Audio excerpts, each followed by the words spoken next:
How's it, guys? Okay, let's have a topic for today's discussion. This is also on the back of another request I got from one of the viewers. I think before we get into this, I'm going to be doing at 1,000 subs. So we're on 400 now. When we get to 1,000 subs, I'll be doing a giveaway. So I'll be giving away a set of speaker stands. I'll link a pic in here, and I'll be giving away some merchandise, some shirts, cups, stuff like that. So 1,000 subs, I'll be giving that away. So we'll do a draw there. So it'll be my first giveaway, and 1,000 will be my first milestone, sort of. I know it's not a lot, but we all need to start somewhere. Okay, guys, so please, before we start, like, subscribe, help me get to that 1,000. Doesn't cost you anything, but it helps me out a lot and lets me create more content, keeps me motivated, lets me know you guys appreciate what I'm doing. In any case, okay, so topic for today's discussion. Someone asked me to compare the Denon A110, that's the units I had previously, that was the previous flagship. It's still technically the flagship, but we need to compare that to the Denon A110. That's the new one that's in the place of the A500 now. So I'm going to give you an honest review between the two units, having used both of them now for an extended period of time.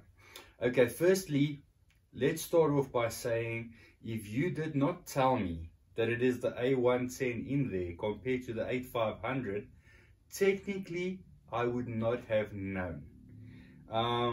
I know it sounds bad, but that is the truth of it. I don't honestly know if you would even realize that there is a difference, but there is a difference.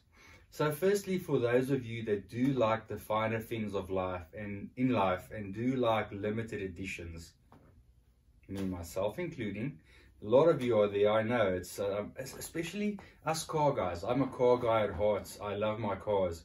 So when something is limited and you can't get a lot of them, makes me want it. I think it makes most of us want it. But let me explain the differences. So first off, when I did the unboxing, I'm looking at the unit every now and then. The look of it, you got the gunmetal grey instead of the black. It's got the limited look. But apart from that, the interior, they did change, I think 80% of the stuff. But in this audio game, to gain an inch, you have to walk a mile, if it makes sense. You get to a point that they call diminishing returns, where you are spending exponential amounts for fractional gains. So I can notice a small sonic difference between this and the 8500. Small power gain, if I can even call it a power gain. It just feels like there is slightly more headroom, slightly. All these increases are slightly. So guys, basically the processing is the same. You can process 13 channels. The power output's the same, 13. You can do 15 channels with an external amplifier, albeit not 15 channels in the same room. So that allows you to do 13 channels in one room, and you can do zones on the other. So when you add a power amplifier, you can then run you can run a second zone or a third zone or whatever you like. How I'm doing mine, I'm doing 11 channels in this room, and my other 2 channels are running my swimming pool outside on zone 2. So I can be by the swimming pool or the bright area. I can go onto my HEOS app, I can activate zone 2 and do music wirelessly off this via HEOS and Tidal or whatever you like to do. But both of the units can do the same. The biggest difference here would be the board that's been upgraded to the 8K. So it's 8K 60 or 4K 120 already capable. If you want to do that on the 8500, you need to spend an additional 13,000 Rand for that upgrade board. So let's take prices into equation. This is going to be off the top of my head now. Last I looked, the 8500 was 92 or 93,000 Rand. Add the 13,000 Rand to that, so you are going to be above 100. trying to make a fair comparison here. This unit is 152,000 Rand.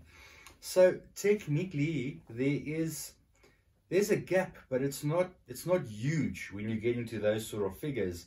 So then it sort of makes sense to go here. And there's a price increase now coming because we get shafted in SA again of shipping and all that stuff. So they're talking like 10 to 15% increase.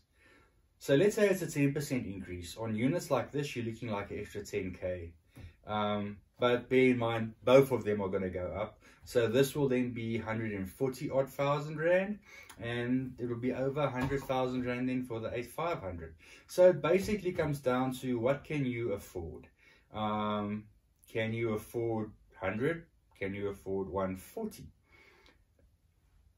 When you start getting to those numbers, I don't really think it makes a difference. I think if you can afford 100,000 Rand amplifier, you can afford 140,000 Rand amplifier. So why not splurge and go for the limited edition unit? I also think the limited edition unit's going to hold its resale better because it is an A110 110-year anniversary, and not that receivers really hold value, but I think it will just be a little bit better in the resale. I'm also interested to see, because normally on the flagship units they offer upgrade cards. I would like to see if there's going to be an upgrade card on this when it does, but let's face it guys, 8K is here to stay for yonks.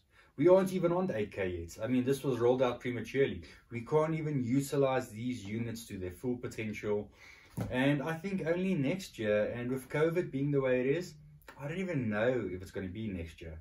8K, I think you buy this unit now, any one of the two, but on the 85 you'll have to do the upgrade card. But let's talk about the A110. If you buy this unit, you're going to be okay for at least 10 years, at least, if not more. But okay, so that's it in a nutshell, guys.